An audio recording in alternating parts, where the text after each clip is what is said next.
Exam नज़दीक आ गए हैं, डर सबको लग रहा है।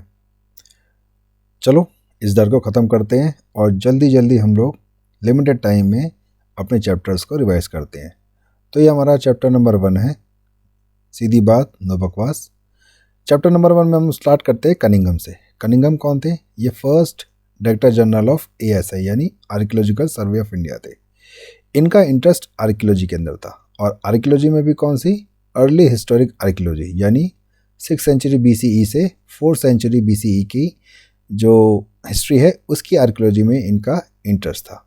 और आर्कियोलॉजिकल फाइंडिंग को सर्च करने के लिए ये लोग चाइनीज़ बुद्धिस्ट पिलग्रिम्स जो इंडिया में आए थे उनके अकाउंट्स का यूज़ करते थे ताकि उनके अकाउंट्स को यूज़ करके साइट्स को लोकेट किया जा सके। अब इन आर्कियोलॉजिकल फाइंडिंग्स को या रिमेन्स को कलेक्ट करने के बाद उसका ये डॉक्यूमेंटेशन करते थे, ट्रांसलेट करते थे और जो इंस्क्रिप्शन मिले ना उनको भी ये लोग ट्रांसलेट करते थे। ठीक है, देन इन्हीं के टाइम पे इनको हड़प्पा से रिलेटेड एक सील एक इंग्लिश पर्सन ने दी थी, बट ये उसके इम्पोर्टेंस को आइडेंटिफाई करने में असफल रहे या फिर फेल हो गए। अब ऐसा क्यों हुआ? क्योंकि हमने देखा कि ये जो फाइंडिंग्स करते थे वो चाइनीज़ बुद्धिस्ट पिलग्रिम्स के अकाउंट्स के बिहाफ पे करते थे। तो जब चाइनीज़ पिलग्रिम्स को अगर पता हो हड़प्पा के बारे में तब तो वो लिखें, तो चाइनीज़ पिलग्रिम्स को हड़प्पा के बारे में नहीं पता था, दैट इज़ वाई उन्होंने हड़प्पा के बारे में नहीं लिखा। और जब हड़प्पा के बारे में उन्होंने नहीं लिखा तो कनिंघम को भी नहीं पता चला। देन एक और चीज़ है जो इनके बारे में याद रखना है कि ये स्पेक्टिकुलर फाइंडिंग्स में इंटरेस्टेड थे, मतलब कोई अचानक से बड़ी सी फाइंडिंग्स हो जाए उसमें ही ज़्यादा इंटरेस्टेड थे, ना कि कोई छोटी मोटी फाइंडिंग्स में इनका इंटरेस्ट था। फिर आते हैं हमारे जॉन मार्शल। जॉन मार्शल कौन है? ये भी डायरेक्टर जनरल ऑफ ASI यानी आर्कियोलॉजिकल सर्वे ऑफ इंडिया के हैं। और ये कब थे DG? ये थे 1924 में। अब इनके टाइम में एक इम्पॉर्टेंट चीज़ हुई कि हड़प्पा सिविलाइजेशन का डिस्कवरी का अनाउंसमेंट वो हमारे जॉन मार्शल ने किया था। इनके बारे में एक चीज़ और है कि ये फर्स्ट प्रोफेशनल आर्कियोलॉजिस्ट थे जिनको आर्कियोलॉजी का पहले एक्सपीरियंस था। तो इनको कहाँ आर्कियोलॉजी का एक्सपीरियंस था? ग्रीस और क्रीट में इन्होंने आर्कियोलॉजिकल फील्ड में इन्होंने काफ़ी डेवलपमेंट की थी और वहाँ पे काफ़ी इनको ट्रेनिंग भी मिली थी। फिर इनके और अलेक्जेंडर कनिंघम के बीच में डिफरेंस ये है कि कनिंघम जो थे वो स्पेक्टिकुलर फाइंडिंग यानी कोई बड़ी खोज मिल जाए उसमें ज़्यादा फोकस करते थे, बट जॉन मार्शल एवरीडे से रिलेटेड मतलब रोज़मर्रा की चीज़ों से रिलेटेड में ज़्यादा ये इंटरेस्टेड थे। फिर दूसरी चीज़ इनकी भी एक गलती थी, इनकी ये गलती थी कि अगर कोई मॉन्ड है, टीला है, उसमें जो भी फाइंडिंग्स मिली है उसमें ये लेयर्स का ध्यान नहीं रखते थे और जितनी भी चीज़ें हैं ना उनको एक साथ रख देते थे। यानी मॉन्ड के अंदर जो स्ट्रेटिग्राफी है उसको ये मिस कर गए थे। और फिर हमारे आते हैं दयाराम साहनी। दयाराम साहनी क्यों इंपॉर्टेंट है? क्योंकि इन्होंने हड़प्पा का डिस्कवरी किया था और हड़प्पा मतलब हड़प्पा साइट का डिस्कवरी किया था और उसका एक्सकवेशन किया था। फिर हमारे राखलदास बनर्जी हैं, इन्होंने क्या किया था? इन्होंने मोहनजोदड़ो का डिस्कवर किया था और उसको एक्सकवेट भी किया था। देन फिर हमारे नेक्स्ट जो हमारे पर्सनैलिटी हैं वो है मॉर्टिमर व्हीलर। मॉर्टिमर व्हीलर कौन है? ये है डायरेक्टर जनरल ऑफ ASI। अब इनका जो बैकग्राउंड है ना वो मिलिट्री बैकग्राउंड है, मतलब ये आर्मी पर्सन थे, सोल्जर थे और इसीलिए जो मिलिट्री का डिसिप्लिन है ये आर्कियोलॉजी में लेके आए। और फिर एक चीज़ और जो चीज़ हमने देखी कि जॉन मार्शल ने स्ट्रेटिग्राफी को मिस किया था, उस पे इन्होंने बहुत ज़्यादा फोकस किया है। ठीक है, अब इनके बारे में इतना ही जानना है, ज़्यादा जानने की ज़रूरत नहीं इस टाइम पे। देन अब आते हैं हम लोग हड़प्पा पीपल्स के एग्रीकल्चरल प्रैक्टिसेस या उनकी स्ट्रेटजी पे। तो पहली चीज़ हमें ये ध्यान रखना है कि हमारे पास जो भी जानने के लिए सोर्सेस हैं हड़प्पा पीपल्स के लिए वो है आर्कियोलॉजी। आर्कियोलॉजी मतलब जो भी उन पीपल्स ने हड़प्पा पीपल्स ने अपने पीछे छोड़ा ना उनके जो रिमेन्स है उसी के थ्रू हम लोग पता लगा पा रहे हैं। तो हमें बहुत प्रॉब्लम आती है उनकी किसी भी एस्पेक्ट के बारे में बताने में। ठीक है, तो हम लोग क्या करते हैं, जो हमें आर्कियोलॉजिकल फाइंडिंग्स मिली है, जो भी चीज़ें मिली हैं उनके बिहाफ पे ही हम लोग एक अंदाज़ा लगाते हैं। ठीक है, तो चलो देखते हैं प्रैक्टिसेस या स्ट्रेटजीज कौन सी थी। तो पहला चीज़ है एग्रीकल्चर में वो लोग सीड ब्रॉडकास्ट करते थे। सीड ब्रॉडकास्ट मतलब ये उनका फार्म है, ये फील्ड है, इसके ऊपर वो अपने सीड्स को ब्रॉडकास्ट यानी छिड़क देते थे। ठीक है, फिर दूसरा है कि उस टाइम पे वो लोग प्लाव का यानी हल का यूज़ करते थे और इस प्लाव को चलाने में वो नॉर्मली ऑक्सन यानी कैटल्स का यूज़ करते होंगे। ठीक है, अब हमें कैसे पता चला कि वो लोग प्लाव का यूज़ करते थे?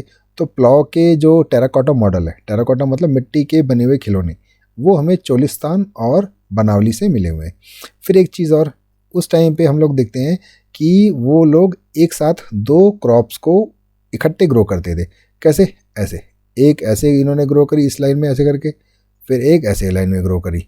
तो हमें कालीबंगन को याद रखना, कालीबंगन से हमें 2 सेट्स ऑफ फ्यूरो मिलता है। देन फिर इरिगेशन में हम लोग देखते हैं कि इरिगेशन में हमें कैनाल्स के ट्रेसेस मिलते हैं। कहाँ से? शोरतुगाई, ये कहाँ पे है? अफगानिस्तान में है। फिर ये लोग वेल्स यानी कुओं से भी पानी को लेते थे और उसे इरिगेशन करते थे। फिर धौलावीरा जो गुजरात के अंदर है, वहाँ पे हमें वाटर रिजर्वायर मिला है जहाँ पे वो लोग वाटर को स्टोर करते थे। ठीक है, और फिर ये वाटर का यूज़ कहाँ से करते होंगे? वो इरिगेशन में करते होंगे। ठीक है, तो एग्रीकल्चर प्रैक्टिसेस स्ट्रेटजीज़ में और इरिगेशन में आपको इतना ही जानना है अभी के लिए। देन फिर आते हैं, हमारा नेक्स्ट टॉपिक है सील्स और सीलिंग्स। तो पहले सील्स होती क्या है या इसके फीचर क्या है? तो पहली चीज़ आपको जाननी है, ये सील्स जो है ना वो स्टेटाइट स्टोन या फिर मेटल्स की बनी होती थी। इनका जो शेप होता था ना वो रेक्टेंगुलर होता था। ठीक है, और इन रेक्टेंगुलर शेप पे एक मोटिव होता था, नॉर्मली वो एनिमल होता था, और इसके ऊपर इसके साथ एक अनडिसाइफर स्क्रिप्ट, मतलब जो हमें पास पीपल्स की जो स्क्रिप्ट है ना, जो हम लोग पढ़ नहीं पाए हैं, वो लिखी होती थी। फिर अब इसका यूज़ क्या है? पहली चीज़ है, यूज़ है इसका अथॉरिटी शो करना। अथॉरिटी शो करना मतलब ये सील है, उसके ऊपर कोई एनिमल है और उसके ऊपर कोई स्क्रिप्ट लिखी है, तो नॉर्मली हम मान के चलते हैं कि ये किसी न किसी पर्सन की होगी जो इस सील को जहाँ पे लगाता होगा, ये दिखाता होगा कि ये भाई मेरे नाम की सील है। फिर दूसरी चीज़ है कि लॉन्ग डिस्टेंस ट्रेड में ये जो यूज़ है ना सील का, हम लोग उसका यूज़ करते थे। कैसे? कि जिसने भेजा है वो अपना ठप्पा लगा दिया उसने नाम का। ठीक है, फिर उसने क्या किया, मान लो एक ये हमारा बोरा है, इसके ऊपर ऐसे हमने नॉट बांध दिया। ठीक है, नॉट पे बना के यहाँ पे हमने मिट्टी लगा दी, मिट्टी के ऊपर क्या किया? सील लगा दिया, मनी मोहर लगा दी।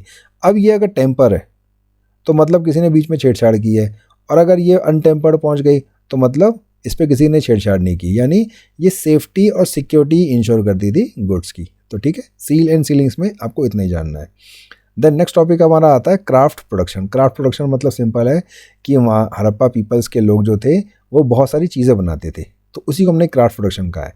तो पहले जानते हैं हम लोग कि हमें कैसे पता चला कि वहाँ पे क्राफ्ट सेंटर है, मतलब वहाँ पे कौन सी जगह पे हमें कैसे पता चला कि किन जगहों पर चीज़ें बनती थी। तो पहला चीज़ है कि जहाँ भी जो चीज़ बनती होगी उससे रिलेटेड वेस्ट मटेरियल मिल रहा होगा, या अनफिनिश ऑब्जेक्ट मिल रहा होगा, या रिजेक्टेड मटेरियल मिल रहे होंगे।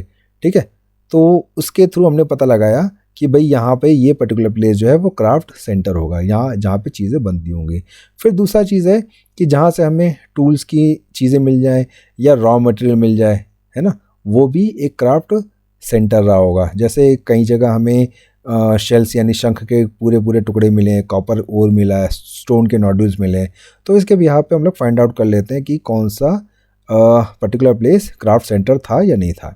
अब आते हैं, तो ऐसे कौन से क्राफ्ट सेंटर हैं? तो आपके हमें 2 क्राफ्ट सेंटर पढ़ने हैं। पहला है चान्होदाड़ो और दूसरा है नागेश्वर एंड बालाकोट। ठीक है, तो चान्होदाड़ो क्या है? ये एक बहुत छोटी सी सेटलमेंट है, कितना, लगभग 7 हेक्टेयर की, और ये फुल्ली डिवोटेड थी क्राफ्ट प्रोडक्शन के लिए। हमें यहाँ पे बीड्स मेकिंग, शेल कटिंग और सील मेकिंग, वेट मेकिंग, इन सब के एविडेंसेस मिलते हैं। फिर हमारा दूसरा है नागेश्वर एंड बालाकोट। नागेश्वर और बालाकोट क्या है? ये जो है वो कोस्टल एरिया के बहुत नियर में, कोस्टल मतलब समुद्र के नज़दीक है, और यहाँ से हमें शेल ऑब्जेक्ट के बनाने के एविडेंसेस मिले। शेल ऑब्जेक्ट से कौन कौन सी चीज़ें बनती थी? लाइक बैंगल्स बना दिए, लेडल्स बना दिए, इनले बना दिया, ये सब चीज़ें ये लोग बनाते थे। अब आता है कि ये जो क्राफ्ट मेकिंग कर रहे हैं तो उसमें कौन सी टेक्नोलॉजी यूज़ कर रहे हैं। तो पहला हमें ये ध्यान रखना है कि जो हमारा कार्नेलियन स्टोन है, इसको ये येलो कलर होता था, है ना, उसको ये लोग रेड कलर का कर देते थे, है ना, firing yellowish carnelian stone to get red colour, मतलब येलो या पीले रंग का जो कार्नेलियन स्टोन था ना, उसको ये फायरिंग टेक्निक से रेड कलर का कर लेते थे। फिर बीड्स मेकिंग है, मतलब मनके जो बनाने थे ना, मनके मतलब मोती, माला में जो मोती होते हैं ना, उनको हम लोग बीड्स या मनके कहते थे, उनको बनाते थे। कैसे बनाते थे? जैसे लाइक ये लोग क्या करते थे, 2 या 2 से ज़्यादा स्टोन्स को आपस में जोड़ देते थे, या फिर स्टोन के ऊपर गोल्ड का कैप बना देते थे। तो इस तरीके से वो लोग बीड्स का मेकिंग करते थे। अब जो चान्होदाड़ो है ना, यहाँ पे हमें ड्रिल्स मिली है। ड्रिल्स मतलब जो मनके या मोती बनाए ना उनके अंदर होल करने के लिए ये यूज़ में आते थे। फिर नेक्स्ट आता है कि जो लार्जर वेस्ट पीसीस हैं उनका यूज़ करते थे छोटे छोटे स्मॉल ऑब्जेक्ट्स बनाने में। मतलब मान लो कोई चीज़ बना रहे हैं, कोई बड़ी चीज़ बना रहे हैं, उसमें छोटे छोटे पीसीस निकल गए, टुकड़े निकल गए वेस्ट वाले, तो उसको फेंकेंगे नहीं, उसके भी क्या करेंगे छोटे छोटे और पीसीस ऑब्जेक्ट्स बना देंगे, ठीक है। देन फिर आता है कि अब ये जो इतनी सारी चीज़ें बना रहे हैं उसके लिए रॉ मटेरियल कहाँ से लाते थे, है ना। तो पहला तो तय कि विद इन हड़प्पा एरिया, मतलब जो उनका खुद का एरिया था ना, वहाँ पे जो चीज़ें मिलती थी उसको वो लोग यूज़ करते थे। जैसे लाइक नागेश्वर और बालाकोट है, ये हाँ ये क्या है, ये समुंदर के नज़दीक है, तो यहाँ से उनको शंख मिल जाते थे। फिर शोरतुघई है, शोरतुघई से उनको लेपिस लेजुली मिल जाता था, ये ब्लू स्टोन होता है। फिर लोथल जो था वो कार्निलियन वहाँ से नज़दीक मिलता था। फिर साउथ राजस्थान और गुजरात है, यहाँ पे क्या, यहाँ पे उनको स्टेटाइट का जो पत्थर था ना जिससे वो लोग सील्स बनाते थे वो मिल जाता था। फिर अब नेक्स्ट प्लेस है beyond Harappa but with in सब कॉन्टिनेंट, मतलब ऐसे लोग जो हड़प्पा से बाहर रहते थे, हड़प्पा सिविलाइजेशन से रिलेटेड नहीं थे, उनके बाहर रहते थे बट इंडिया के अंदर ही थे, इंडियन सब कॉन्टिनेंट के ही अंदर थे। जैसे लाइक कॉपर, कॉपर कहाँ से मिलता था, खेतड़ी, ये कहाँ पे, राजस्थान में। और जहाँ से उस टाइम पे जब हड़प्पा के लोग खेतड़ी वालों से कॉपर मंगाते थे तो वहाँ पे जो लोग रहते थे ना उनको हमने गणेश्वर जोधपुरा कल्चर का नाम दिया है, ठीक। फिर इसी तरीके से गोल्ड, गोल्ड कहाँ से मंगाते थे वो लोग, साउथ इंडिया से मंगाते थे, ठीक है। अब आता है कि क्या सिर्फ वो इंडिया और इंडिया के अपने नेबर से ही चीज़ें मंगाते थे, बाहर से नहीं मंगाते थे, तो नहीं, ऐसा नहीं है, वो लोग अब इंडिया की बाहर से भी चीज़ें मंगाते थे। जैसे लाइक कहाँ से, ओमान से, ओमान से क्या मंगाते थे, कॉपर मंगाते थे। अब हमें कैसे पता चला कि वो कॉपर मंगाते थे, तो कॉपर का हमने क्या किया, इंडिया के हड़प्पा सिविलाइजेशन के अंदर जो कॉपर मिला ना उसका हमने केमिकल एनालिसिस किया, तो वो केमिकल एनालिसिस ना ओमान के कॉपर केमिकल एनालिसिस से मैच कर गया, तो इसका मतलब वो लोग वहाँ से लाते थे। फिर हड़प्पा का जो जार है ना ब्लैक कलर का, उसके उसमें thick layer to store liquid है, मतलब सिंपल सा है कि हड़प्पा जार हमें वहाँ से मिला है। और दूसरा है कि मेसोपोटामिया, मेसोपोटामिया जो सिविलाइजेशन थी ना वहाँ से हमें बहुत सारे टेक्स्ट मिले। आपने लास्ट ईयर पढ़ा भी होगा कि मेसोपोटामिया के लोग लिखते थे अपने इकोनॉमिक ट्रांजेक्शन के लिए, तो वो जो टेक्स्ट मिला ना उस टेक्स्ट में हमें मेसोपोटामिया ने ओमान को मगन बोला है, ठीक है। अब मेसोपोटामिया की बात करें तो मेसोपोटामिया के जो टेक्स्ट मिले ना उसमें से हमें पता चलता है कि उनका कई जगह से ट्रेडिंग एक्टिविटी चलता था, ठीक है। तो ट्रेडिंग एक्टिविटी में एक प्लेस है मेलुआ, तो पीपल्स ने, आर्कियोलॉजिस्ट ने या हिस्टोरियंस ने ये बताया कि जो मेलुआ है ना, ये मेलुआ और कुछ नहीं है, हड़प्पा ही है, ठीक है। हड़प्पा से ऐसा क्यों कहते हैं, क्योंकि वो कहते हैं कि मेलुहा मेसोपोटामिया के जो टेक्स्ट है ना उसमें पता चला है कि मेलुहा से वो लोग हाजा बर्ड मंगाते थे। हाजा बर्ड जो है वो एक पीकॉक है, ठीक है। फिर मेलुहा से वो लोग, मेलुहा माने हड़प्पा, हड़प्पा से वो लोग carnelian, lapis lazuli, copper, gold और ये भी मंगाते थे, ठीक है। अब नेक्स्ट आता है हमारा topic town planning. Town planning बहुत इंपॉर्टेंट टॉपिक है, इसको थोड़ा ध्यान से करना। तो पहले हम देखते हैं कि इसके बेसिक फीचर क्या है।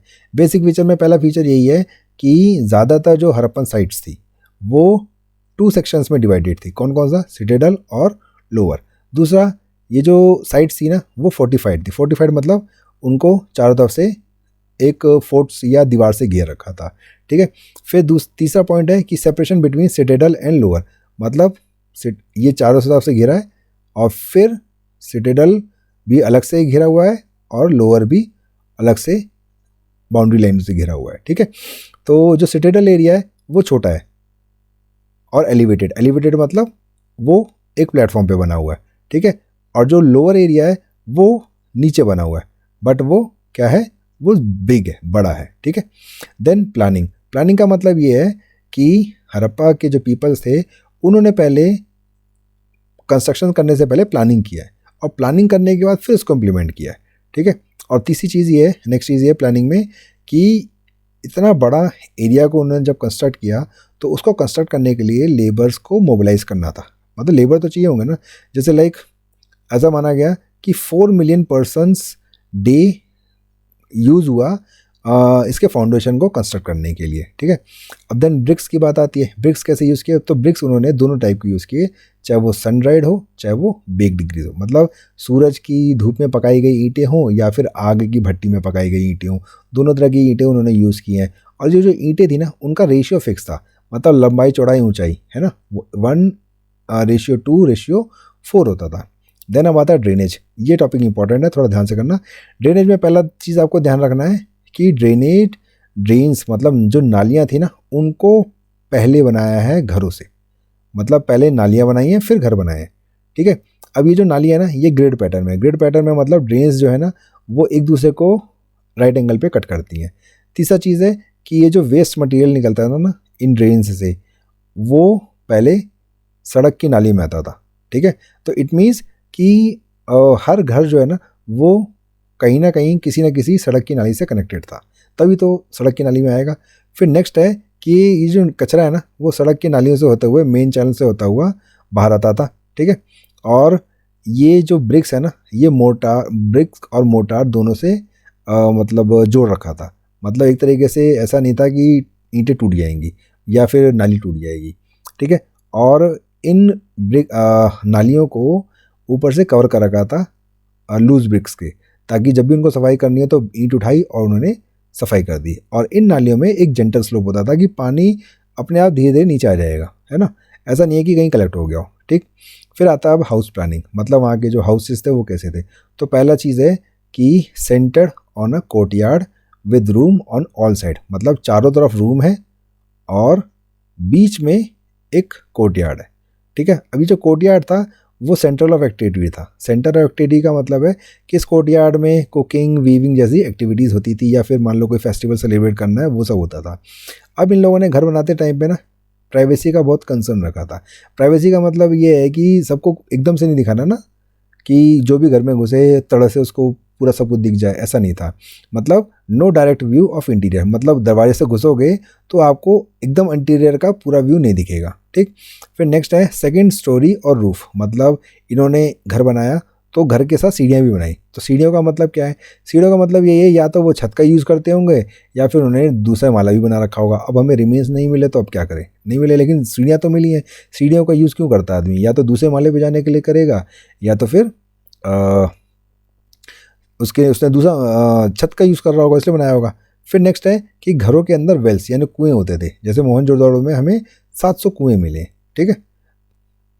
देन अब आते हैं राइटिंग और स्क्रिप्ट ऑफ हड़प्पन, मतलब हड़प्पा लोग लिखना जानते थे, इतना हमें पता है, लेकिन क्या लिखा था उन्हें हमें ये नहीं पता, है ना। तो इसी को कहते हैं एरिथमेटिक, मतलब अभी भी रहस्य बना हुआ है। एरिथमेटिक मतलब रहस्य, कि हड़प्पा की लिपि जो है ना अभी भी रहस्य बनी हुई है कि इसमें लिखा क्या है।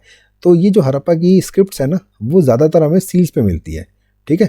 अब ये जो सील्स है इनके साथ हमें कुछ ना कोई मोटिव यानी कोई ना कोई चित्र मिलता है, चाहे वो एनिमल का हो, है ना। और फिर हड़प्पा की जो स्क्रिप्ट है वो रिम ऑफ पॉटरी मतलब ये होता है, जैसे ये है ना, ये हमारी पॉटरी है, ठीक है, ये हमारी पॉटरी है, तो इसका रिम मतलब ये होगा इसकी, ये इस पे ऊपर मिलती है, ठीक है। और जो हमें लार्जेस्ट राइटिंग मिला है उसमें लगभग 26 साइन है, और टोटल की बात करें तो 375 to 400 इसमें हमें सिंबल मिले, ठीक है। अब एक चीज़ आपको ध्यान रखनी है कि ये अल्फ़ाबेटिकल नहीं है। अल्फ़ाबेटिकल नहीं है मतलब जो ईच साइन है ना, each sign stand for a vowel और अ कॉन्स्टेंट, ठीक। फिर ये जो राइटिंग है वो राइट टू लेफ्ट लिखी है। राइट टू लेफ्ट माने ये हो गया राइट और ये हो गया लेफ्ट, तो राइट टू लेफ्ट ऐसे लिखी है, ठीक है। हमें कैसे पता चला कि हमें लेफ्ट की तरफ ना ज़्यादा स्पेस मिलता है, राइट टू लेफ्ट मतलब जब लिखते इधर उधर आते हैं ना तो यहाँ पे स्पेस ज़्यादा मिल रहा है, तो इसका मतलब है इधर से इधर लिख रहे हो, ठीक है। अब कैसे है, अभी ज़रा टलो यार, अब एग्ज़ाम नज़दीक आ रहा, आप समझाने वाला टाइम तो है नहीं, ठीक है। देन अब आते हैं रिलीजियस प्रैक्टिसेस ऑफ हड़प्पा पे। Religious of practices of Harappa में हमें एक चीज़ ध्यान देनी पड़ेगी कि जब भी हम लोग किसी भी सोसाइटी या किसी भी उसकी रिलीजन के बारे में लिखते हैं तो हमें फ्रेम चाहिए होता है। फ्रेम का मतलब सिंपल सा ये है कि नज़रिया चाहिए होता है। अब जैसे कनिंघम ने क्यों मिस किया कि भाई ये हड़प्पा की सील है, क्योंकि उनके पास कोई नज़रिया नहीं था, उनको अंदाज़ा ही नहीं था कि इंडिया की हिस्ट्री जो होता है वो इतनी पुरानी भी होगी, तो उनके पास वो नज़रिया नहीं था, वो चश्मा नहीं था, इसलिए वो देख नहीं पाए, ठीक है। अब देखो जैसे हम इसको समझते हैं सिंपल तरीके से, जैसे लाइक एक हमें टेराकोटा यानी मिट्टी की मूर्ति मिली है, ठीक है, और वो किसकी है, विमेन की है। और विमेन के साथ उसके साथ और क्या फीचर है कि उसने बहुत सारी ज्वेलरी पहन रखी है, और head dress, elaborate head dress मतलब सर के ऊपर बहुत सारा सजावट है। तो अब मैं पूछूँ आपसे कि ये क्या है, तो अगर आपके पास नज़रिया है तो आप कहोगे कि जी ये मदर गॉडेसेस है, मतलब मातृ देवी है, क्योंकि इंडिया में हम देखें कि मदर गॉडेसेस की वर्शिप होती है, ठीक है। तो अगर आपको ये पता है तो आप बता दोगे कि ये मदर गॉडेस है, अगर आपको नहीं पता है तो आप बोलोगे पता नहीं क्या है यार ये, है ना। फिर सिमिलरली मोहनजोदाड़ो से एक स्टैचू मिला है जिसका क्या कहते हैं वो हाफ टॉर्सो है, टॉर्सो मतलब अपर बॉडी है, ठीक है। वो क्या कर रखा है, वो बैठा हुआ है और उसका एक हाथ जो है वो उसके नी यानी घुटने पे है, ठीक है। तो लोग कहते हैं ये क्या है, तो वो कुछ लोगों ने कहा, आर्कियोलॉजिस्ट ने कहा कि ये प्रीस्ट किंग है। प्रीस्ट किंग मतलब पुरोहित राजा है, कि शायद उस टाइम पे रिलीजन का बहुत डोमिनेंस था, तो जो हमारे प्रीस्ट होते होंगे ना वो किंग की तरह बिहेव करते होंगे, ठीक है। अब आप ये कैसे बता पाओगे जब तक आपके पास एक नज़रिया नहीं होगा। ये नज़रिया लोगों में कहाँ से आया, ये नज़रिया लोगों में आया मेसोपोटामिया से, क्योंकि मेसोपोटामिया में भी आपने लास्ट ईयर पढ़ा है कि टेम्पल्स होते थे, टेम्पल्स का बहुत डोमिनेट रोल होता था, तो उनको लगा कि शायद यहाँ पे भी होगा, तो ऐसी कोई स्टैचू मिला तो उन्होंने बोल दिया कि ये प्रीस्ट किंग है। फिर आया फायर ऑल्टर, कालीबंगन और लोथल, यहाँ दोनों से हमें फायर ऑल्टर मतलब वो यज्ञ वेदी जो होती है ना ऐसे, जिसमें ओम भूर्भुवः स्वाहा करते हैं, तो वो चीज़ मिली है। अब ऐसा स्ट्रक्चर मिला तो लोगों को लगा कि ये फायर ऑल्टर है, ठीक है, इसका रिलीजियस रिचुअल सिग्निफिकेंस है। फिर आता है यूनिकॉर्न एनिमल। ये क्या है, ये यूनिकॉर्न एनिमल कुछ नहीं है, इसकी एक सींग होती है और ये कंपोजिट क्रिएचर होता है। कंपोजिट क्रिएचर मतलब हाथ किसी का, पैर किसी का, सर किसी का, मतलब डिफरेंट एनिमल्स की फीचर्स को उठा के एक एनिमल में कन्वर्ट कर दिया, ठीक है। तो ऐसा मानते हैं कि ऐसा तो कोई एनिमल है नहीं, तो ये एक माइथिकल एनिमल है, मिथिकल एनिमल है, मतलब मान लिया है, सोच के बनाया है ना, कि ऐसा कुछ है नहीं, नेचर ने बनाया नहीं। तो ये ज़्यादातर कमें का मिलता है, सील्स के ऊपर डिपिक्टेड मिलता है, ठीक है। फिर आता है हमारे पास एक सील आती है जिसमें, अभी इसको छोड़ते हैं, ये क्या है उसको छोड़ते हैं, पहले देखो इस सील में, एक सील हमारे पास, उसमें क्या है, एक सील है जिसमें एक आदमी है वो योगा कर रहा है, योगिक पोजीशन में बैठा हुआ है और उसके चारों ओर एनिमल बैठे हुए हैं। अब जब आर्कियोलॉजिस्ट के सामने ऐसी सील आई तो उनसे पूछा कि भाई ये क्या है, तो कुछ लोगों ने कहा कि ये शिवा का प्रोटो रूप है, मतलब शिवा को वर्शिप ऐसे करते हैं ना, तो ये शायद शिवा ही है, ठीक है। तो ऐसा उन्होंने क्या कहा, क्योंकि हमने देखा कि शिवा जो है वो योगा करते हुए मिलते हैं, उनके चारों बहुत सारे एनिमल हैं, तो उन्होंने कहा जी ये शिवा है। तो लोगों ने कहा ठीक है चलो शिवा है। बट बाद में जब लोगों ने और स्टडी किया तो उन्होंने कहा कि अच्छा शिवा है, तो शिवा के जो फीचर्स हैं वो ऋग्वेद में भी दिखते हैं, तो चलो ऋग्वेद के शिवा को इस सील की शिवा से मैच करते हैं। तो उन्होंने देखा कि जी ऋग्वेद में जो शील है, शिवा है ना, उसको तो पशुपति की और या योगी की फीचर है ही नहीं उसमें, तो फिर ये शिवा कैसा है। तो लोगों ने कहा अच्छा जब शिवा, चलो ये शिवा नहीं है तो फिर क्या है, तो उन्होंने कहा जी शिवा कुछ नहीं है, ये क्या है, ये शैमिन है, ठीक है। तो उन्होंने कहा शैमिन क्या होता है, शैमिन का मतलब सिंपल है, देखो ऐसा कोई आदमी या औरत जो ये क्लेम करे कि जी मेरे अंदर मैजिकल पावर है और मैं लोगों को हील कर सकती हूँ, उनकी चोट ठीक कर सकती हूँ, और मेरे पास एबिलिटी है कम्युनिकेट करने की दूसरे वर्ल्ड से। मतलब सिंपल सा कह रहा है कि जो ये शिवा नहीं है, ये तांत्रिक है।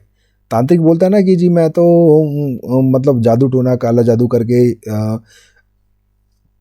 तुम्हारी समस्याओं को सॉल्व कर लूँगा, दूसरी दुनिया से संपर्क करता है ऐसा करके, ठीक है। फिर नेक्स्ट आता है हमारे पास लिंगाज मिले। लिंगाज क्या करें, शिवलिंगा की तरह, है ना। तो उसके ऊपर भी दो व्यू हैं, कुछ लोग कहते हैं कि ये तो है ये शिवलिंगा है, क्योंकि वो इस टाइप से मिलते हैं ना, इस टाइप से ऐसे करके कॉनिकल मिले, तो कह रहे हैं जी शिवलिंगा है।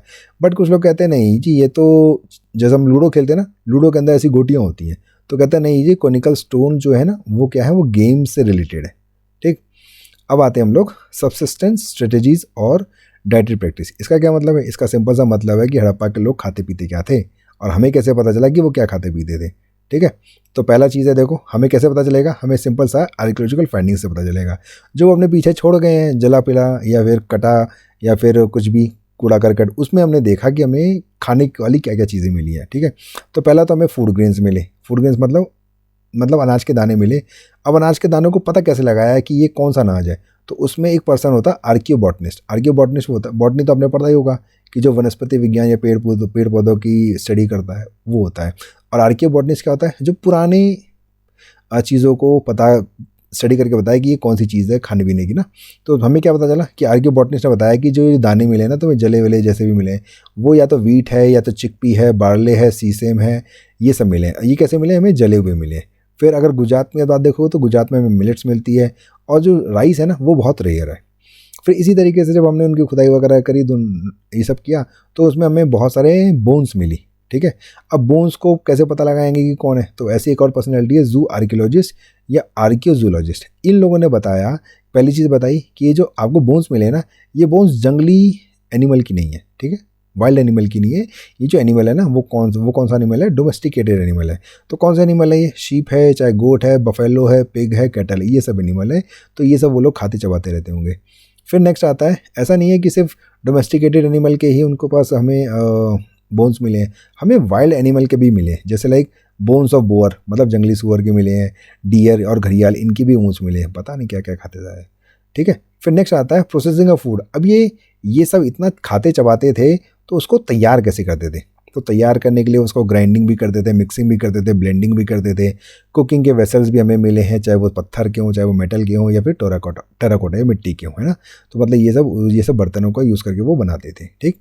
अब नेक्स्ट आता है हमारे पास कि इतना सारा काम करते थे, ये सिस्टम चलता कैसे था, मतलब कोई अथॉरिटी थी कि नहीं थी वहाँ पे, कोई गवर्नमेंट था, कोई रूल्स था या क्या था, कैसे चलता है हमें। तो पहले तो पता लगाओ कि हमें कैसे पता चला कि वहाँ पे कोई रूलर या अथॉरिटी बैठी है ना। तो इंडिकेशन ऑन और एविडेंस ऑफ अथॉरिटी। तो पहली चीज़ हमें देखते हैं कि हमें हड़प्पा के चीज़ों में यूनिफॉर्मिटी मिलती है। हड़प्पा के चीज़ों में यूनिफॉर्मिटी मिलती का मतलब क्या है कि देखो भैया, हड़प्पा के सारे एरिया में घूम लो, वहाँ पे हमें ब्रिक्स, सील्स और वेट्स और बहुत सारी चीज़ें वो एक जैसी मिलती है। मतलब ब्रिक्स का जो रेशियो है ना 1:1:2:4, वो कहीं भी चले जाओ एक जैसे ही मिलता है, चाहे लोथल में जाओ गुजरात में, चाहे तुम हड़प्पा में आ जाओ पाकिस्तान के अंदर, चाहे तुम ऊपर मांडा में आ जाओ अखनूर के पास, वहाँ मतलब जम्मू में, वहाँ सब पे तुम्हें 1:2:4 ही मिल रहा है। तो कौन है ये जो तुमको बोल रहा है कि भाई तुमको ब्रिक्स का यही रेशियो रखना है, कोई ना कोई तो होगा ना। तो वही वो बोल रहा है। सील्स में देखोगे तो वही है, चौकोर सील मिल रही है, उस पर कोई राइटिंग मिल रही है, कोई एनिमल मिल रहा है। तो भैया कौन कह रहा है पूरे हड़प्पा वालों को कि भैया तुम इसको एक जैसा रखो, तो कोई ना कोई तो कह रहा होगा ना, बस वही अथॉरिटी है हमारे लिए, ठीक है। तो पहला तरीका ये हो गया।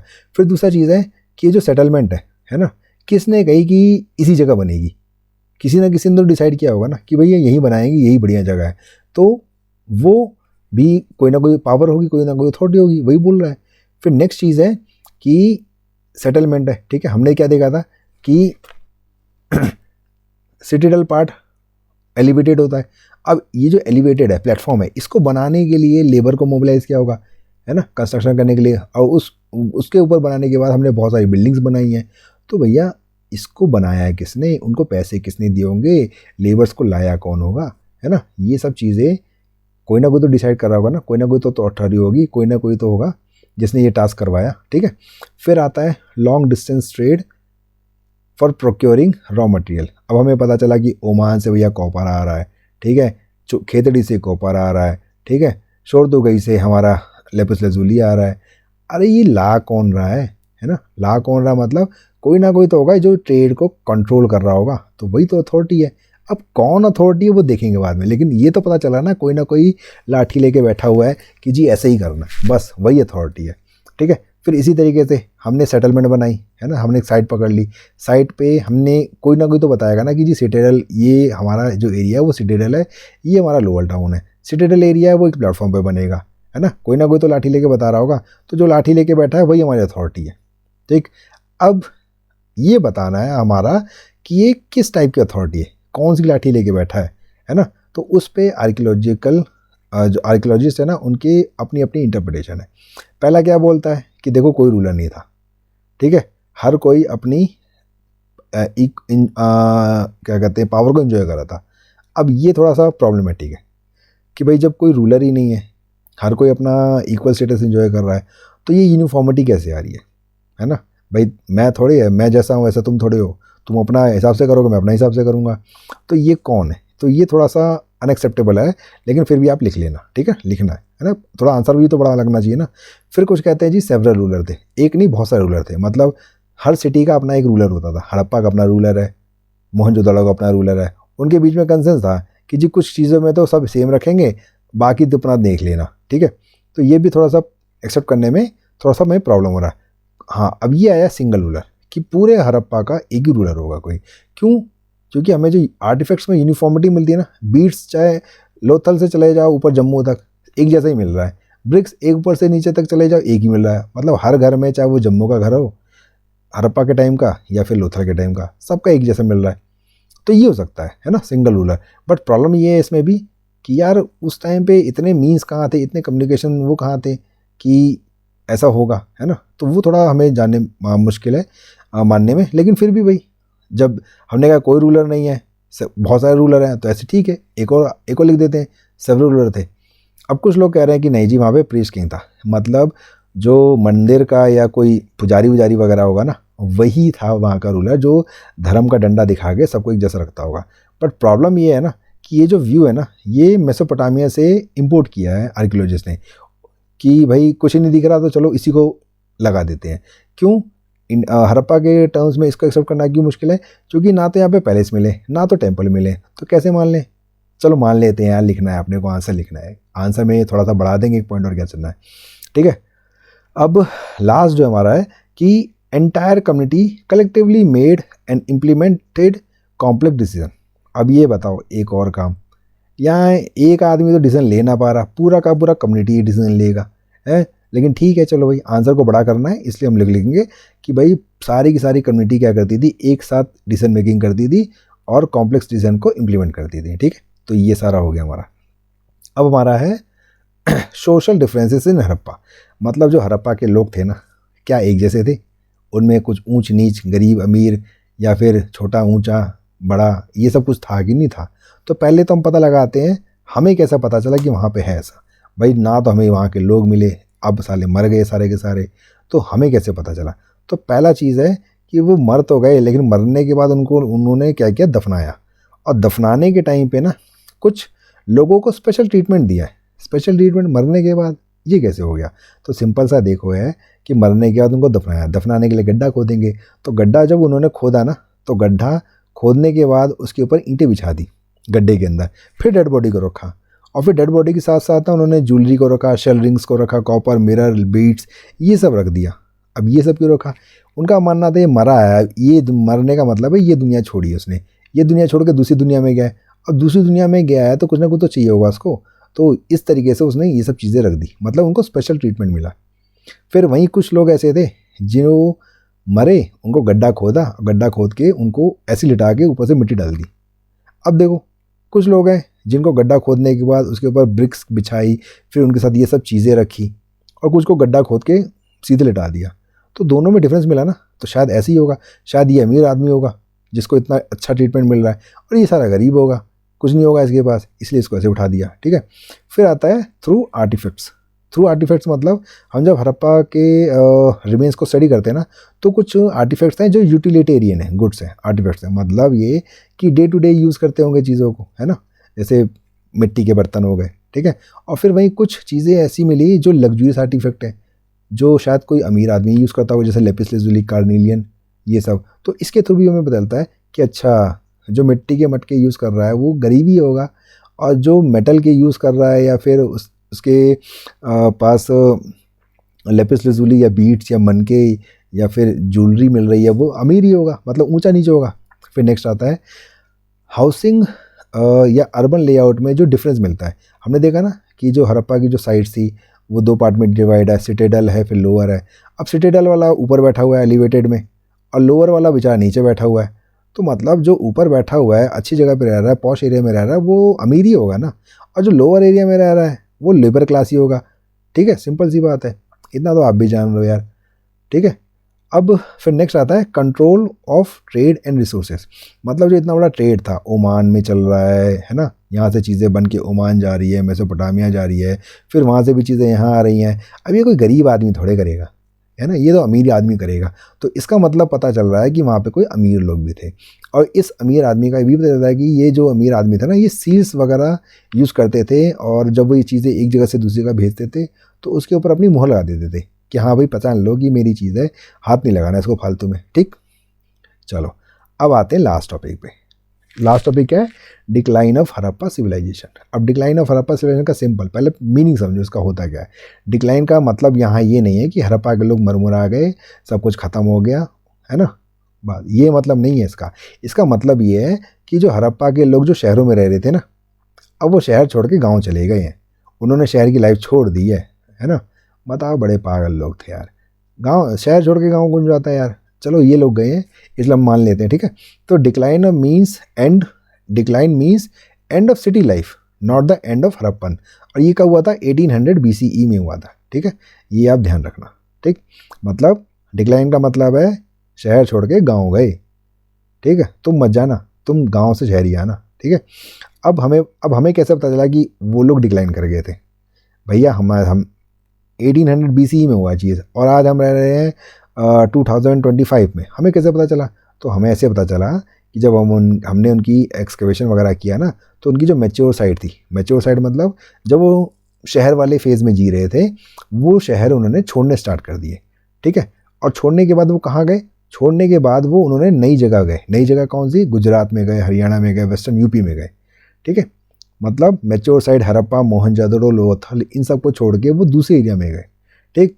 फिर दूसरी चीज़ है कि जो हम यूनिफॉर्मिटी देख रहे थे ना, बीट्स में, ब्रिक्स में, है ना, वो सब चीज़ें ख़त्म होने लग गई, ठीक। फिर उनकी जो राइटिंग सिस्टम था, लॉन्ग डिस्टेंस ट्रेड था, क्राफ्ट स्पेशलाइजेशन था, वो भी ख़त्म हो गया, दिखना बंद हो गया, उसके एविडेंसेस मिलने हमें कम हो गए, ठीक। और जो हाउस कंस्ट्रक्शन की टेक्निक्स थी ना, वो भी उन्होंने बंद कर दी। अब आड़े तिरछे, ऊपर नीचे, आगे पीछे सब घर बना ले रहे हैं, कोई मतलब नहीं है, कोई सिस्टम फॉलो नहीं करना है, मतलब वही कि अथॉरिटी ख़त्म हो गई। अब क्वेश्चन आता है कि रीज़न क्या है? मतलब ये सब जो हुआ ना, वो क्यों हुआ? अगेन सबसे सिंपल टॉपिक है ये, हमें नहीं पता भैया कौन से हुआ, तो इसके बहुत सारे रीज़न आते हैं। कैसे, कौन कौन से रीज़न है? कुछ लोग कहते हैं भाई एनवायरनमेंट चेंज हो गया, पहले वहाँ का एनवायरनमेंट ठीक था, बाद में गर्मी हो गई, तो गर्मी होने की वजह से वो लोग वापस गांव में भाग गए। फिर कुछ लोग कहते हैं डिफॉरेस्टेशन हुआ। डिफॉरेस्टेशन का मतलब है कि उन्होंने इतनी सारी ईंटें थी, उनको पकाया, आग में पकाया ना, आग में पकाने के लिए उनका कोयला तो था नहीं, जंगल को काट के जलाया उन्होंने। तो जब जंगल को काट के जलाया तो रिसोर्सेज ख़त्म हो गए, तो फिर से वो गाँव की तरफ भाग गए। फिर कुछ कह रहे हैं नहीं जी, वहाँ पे बाढ़ आ गई थी, ज़्यादातर जो सिटीज़ थी ना, वो नदी के किनारे होती थी। अब जब बाढ़ आई या फिर नदी ने रास्ता बदल लिया, ठीक है, तो अगर बाढ़ आई तो बाढ़ की वजह से वो भाग गए, और अगर नदी ने रास्ता बदल लिया तो उनके जो सेटलमेंट थी ना, वहाँ पानी की सप्लाई ख़त्म हो गई और वो एरिया ड्राई हो गया, मतलब सूखा पड़ गया, इसकी वजह से वो भाग गए। फिर कुछ लोग कह रहे हैं ओवर यूज़ ऑफ लैंडस्केप, मतलब उन्होंने अपने अगल बगल के रिसोर्सेज को ना ज़्यादा यूज़ कर लिया। तो जब अगल बगल के रिसोर्स को ज़्यादा यूज़ कर लिया, कुछ बचा ही नहीं, तो फिर वापस वो कहाँ जाएंगे? गाँव की तरफ ही जाएंगे, ठीक है। तो यहाँ पर हमारा ये टॉपिक ख़त्म हो गया मात्र 40 मिनट में। अब इसको तुम 1.5 पे देखोगे तो और ख़त्म हो जाएगा जल्दी, 2.2 डबल स्पीड करा के देखोगे तो और जल्दी ख़त्म हो जाएगा। अब तुम्हारे ऊपर है कैसे देखना है, देख लो, लेकिन इसको आराम से देख लेना जल्दी से, क्योंकि 30 मार्च को तुम्हारा एग्ज़ाम है। ओके, चलो bye bye, all the best.